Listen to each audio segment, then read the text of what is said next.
I quite like my S12. That's why today you're gonna see me install some cheap parts and make some quick fixes to make sure that the engine doesn't blow itself up and to make sure that this stays on the wall. What is going on? I am back with the S12 and tons of work to get done on this car. Now, when I was first working on this car, I was rushing to get it done so that I could drive it to my wedding. But that meant I cut a lot of corners in the process. Today, I'm gonna be focusing on fixing a lot of the stuff that I knew I would have to come back to. First thing on our list is replumbing the wastegate actuator. Here is the very messy SR swap, and if you look right down here, we've got our wastegate actuator with the line to get a boost signal going all the way around and to the throttle body back there. Now we want to keep that line as short as possible because any cut in it will result in no wastegate actuator and overboosting. So what I'm going to be doing is cutting this line right here and then plumbing it right into the pipe here. So I'm going to remove this, tap it, get a hose barb fitting installed, and then cap off the side at the throttle body.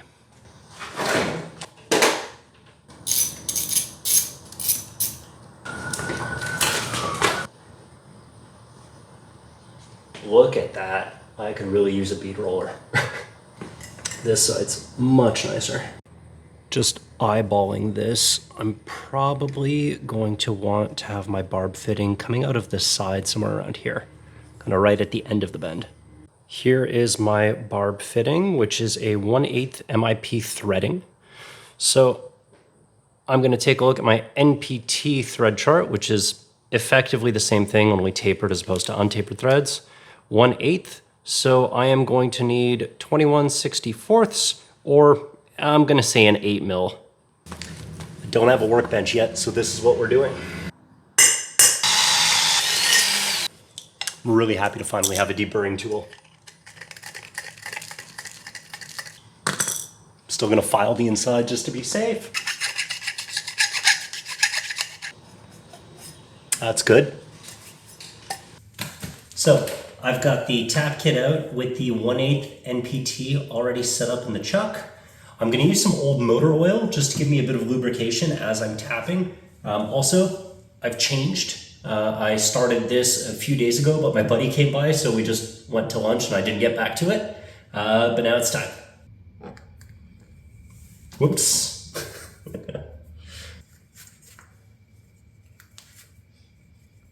I will say this is a lot more fun when you have a workbench, but I still enjoy using taps.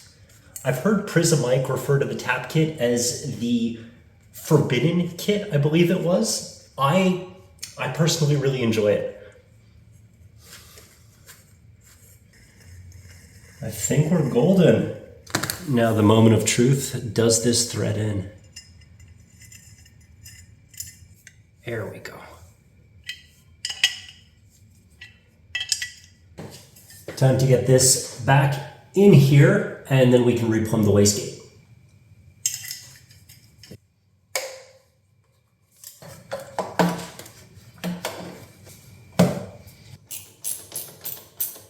With this piece of piping back in place and our lovely new barb fitting attached, all I need to do is cut this boost pressure signal line, connect it up here, and then cap the other side.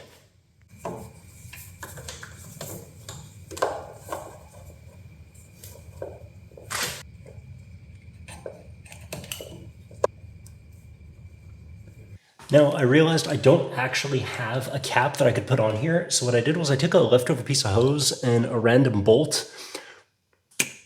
I think it'll hold.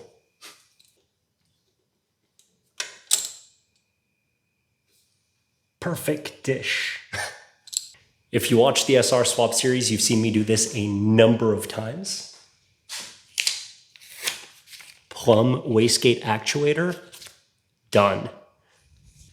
Next on the to-do list, install battery fuse. This next task isn't actually something I've seen anyone else do on a car, but I was really worried when I relocated the battery to the trunk that I might have issues if anything ended up chafing and I had a short that the car would catch fire. So what I did was I got a slow blow fuse that is typically for marine use. Let me show you what this is like. Take a look at this unit. So, fairly straightforward, right? Let's say your hot side, the battery side connects here, the starter motor side connects here, and right in the middle, you have this high amperage slow blow fuse, right? That will theoretically burn if you have a short. The idea being that if ever my battery cable somewhere between the trunk where I have the battery installed, all the way up at the front where the starter motor is, decides to chafe, cut, what have you, even though I did install it relatively well, if there is a problem, this fuse will blow out on its own. I don't need to shut anything off. I don't need to take any manual action, and it'll keep the car safe. Also, it looks, darn, it looks, come on now, so cool.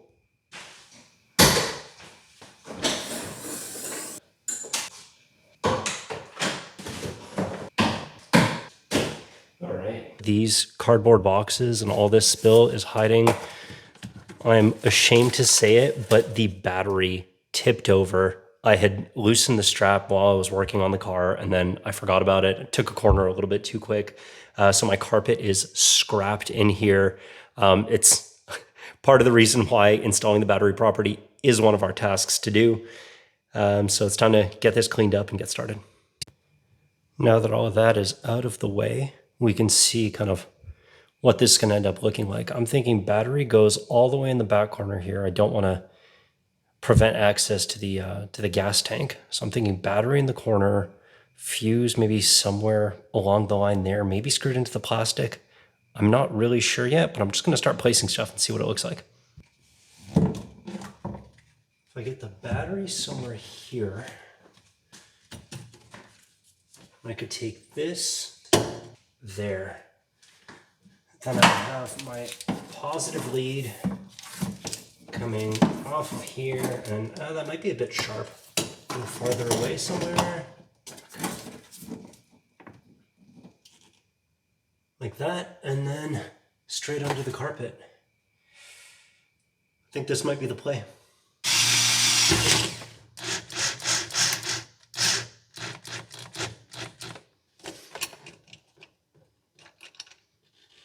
Oh, it's one side in.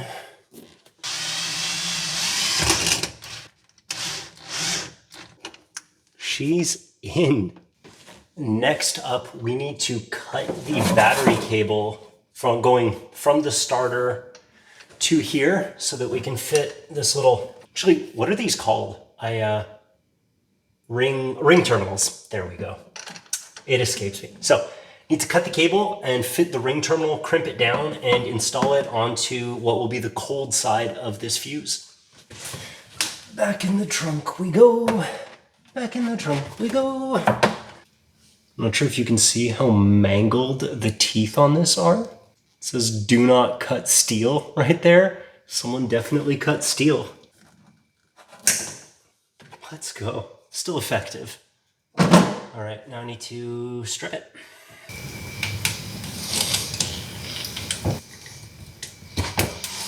Now I need to crush the ever-living heck out of this.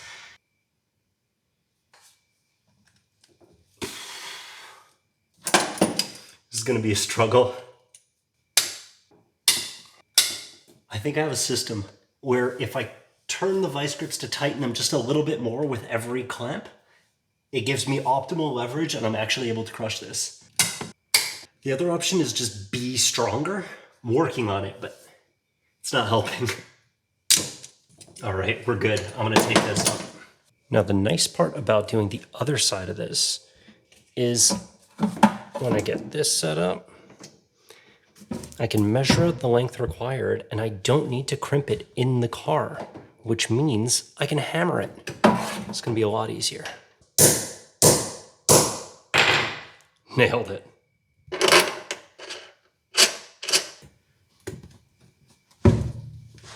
Bam. And with that installed, we have our slow blow fuse. Install battery fuse. Done. Mount battery is the obvious next task. Now, for installing this battery, Obviously, all of this is looking good, but the battery is not going to sit there magically by itself. So I built this battery bracket not because I thought I would be the best at making a bracket, but because it was fun. So I'm going to give this a quick wire wheel, rattle can it black, and install it. I've cleaned this off as much as I care to, but before I paint it, what I'm going to do is drill some holes so that I can more easily essentially pass the self-tappers through that I'm going to be using to mount the battery tray to the trunk floor. Take a look at this. We have 1, 2, 3, 4 mounting holes, as well as that guy right there and this one that are going to be used. There we are, with all battery tie things to hold the battery in place once it's in the tray. Time to rattle can. We're gonna make this work. So that was one thick coat. I think I'm going to let this dry overnight and get to installing it tomorrow. Our battery tray is ready to install.